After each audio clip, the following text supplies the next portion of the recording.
My dad sold my soul to the devil. Yep, just about as crazy as the title sounds. My dad is what they call a macho man. All he wanted was sons. He lived and breathed for another Keller boy. Naturally, when my older brother was born, he was overjoyed. 3 years later, he begged my mom to have another son. When he found out we were twins, he was excited to have 3 sons. So when my brother and I came out and he saw that I was a girl, he was despaired. I've always been his least favorite kid, and he never tried to hide it. While he named my brothers Anthony and David, which mean priceless and beloved respectfully, he named me Lilith, which literally means night monster. While my brothers and mom tried to soften that direct punch to the gut by calling me Lily, he insisted on us all calling me Lilith, so I could feel the disappointment that he felt the day I was born. Clearly, him and my mom did not stay married.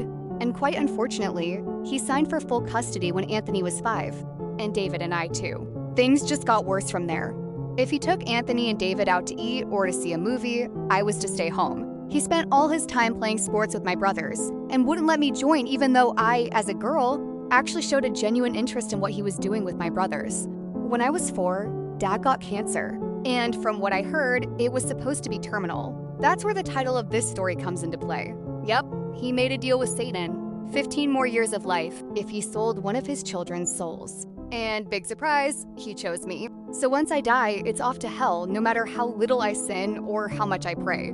The first time I remember something happening to me was about a month after my dad made that deal. I was in my tiny, cramped room, trying to sleep on a bed I outgrew years ago, while my brothers and dad watched a movie downstairs when I saw it. This thing in my closet. It was pale, with gaunt, sunken eyes and a gaping mouth. Its long and bony fingers wrapped around my closet door. There was no question that this thing was a demon. I immediately cried for my dad, who stormed up the stairs and gave me a proper beating for interrupting his movie night with his kids. After that, he called me a little girl for crying and locked me in my room. As I cried all that night, the demon simply watched me from the closet, unmoving. Demons watching me were pretty normal from then on. Sometimes it would be the pale, gaunt thing in my closet. Other times, a dark figure hovering over my bed. And on bad nights, a horned figure with glowing red eyes would stare at me, taunting me through the window. After a while, I stopped being scared of them. One night when I was 9, the gaunt creature was back in my closet, staring at me while I read. He began to make this really weird growling noise, to which I shushed him. He then did something he never did before. While he would occasionally wrap his hand around my slightly ajar door, he never actually came out of my closet until that night. In one swift movement, he tore open my closet door and stood up fully, revealing he was taller than the ceiling itself. He bent his neck in an abnormal way to fit under the roof. I rightfully should have been shitting my pants at this moment, but for some reason, I just wasn't that scared. We locked eyes for a while, which was more awkward than scary. So I just went back to reading my book. He just looked at me curiously for a while, until my dad decided he wanted to be a horrible person again, and threw open my door to yell at me for something or other. The entire time the demon just watched. Thankfully, my dad left after slapping me across the face, but I was crying again for the rest of the night. The demon, who now looked at me with something more than curiosity, looked back at my closed door, trying to see my dad. As I did nothing but sob, the demon just sat down beside my bed, towering over me. Neither of us looked at each other the rest of the night. I cried while he just stared off in the distance. But I wasn't alone, and that was all I cared about. From then on, things changed. I wasn't just not scared of the demons, I welcomed them, especially the gaunt-looking one who sat by me that night. He would sit with me whenever my dad was bad to me, or whenever I had boy troubles at school. He never talked at me and barely ever looked at me, but all I cared about was that he was there for me. I even gave him a name, Papa. I remember this one night. I was 14 and upset because Jacob, the boy I liked, didn't invite me to the Valentine's dance at our school. On top of that, my dad had gotten into one of his moods and had thrown a chair at me. When I ran into my room, I was almost relieved to see Papa crouched by the closet. Papa! I cried, running to him. It was stupid, I know. I was calling a literal demon Papa, but I had nobody else. He was the only one who had ever shown me any sympathy. At first, he stepped back, but as I cried even harder, he looked at me in the eyes. Maybe for the first time since that night he stepped out of the closet. Then he did something surprising. He hugged me back. As I felt his icy cold hands wrap around me, I should have been terrified, But I was filled with love. Love for finally finding a dad who loved me. But one night, as I was reading To Kill a Mockingbird for my school project, I made a mistake. Papa looked curious, so I decided to read out loud to him. I guess I made too much noise though because David opened my door. "Lilith, who the hell are you? What the fuck is that?" He screamed and my dad came rushing up. Papa couldn't hide in time. And now Anthony, David, and my dad all stared him down.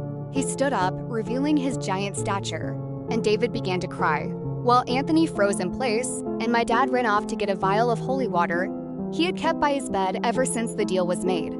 As I tried to run away with Papa, he stopped me and shook his head. We both knew it was too late. I cried as I hugged him goodbye.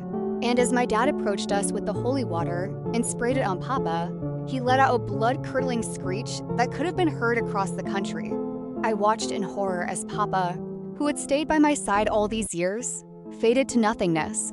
"There," Dad said. "It can't hurt us anymore, sons," he said, embracing David and Anthony in a hug. I just laid over Papa's lifeless body, uncontrollably sobbing. We were all so caught up in our own worlds, we didn't notice something come up behind us. He was large, even bigger than Papa, and had 2 large horns, a goat's head, and a large stick in his hand.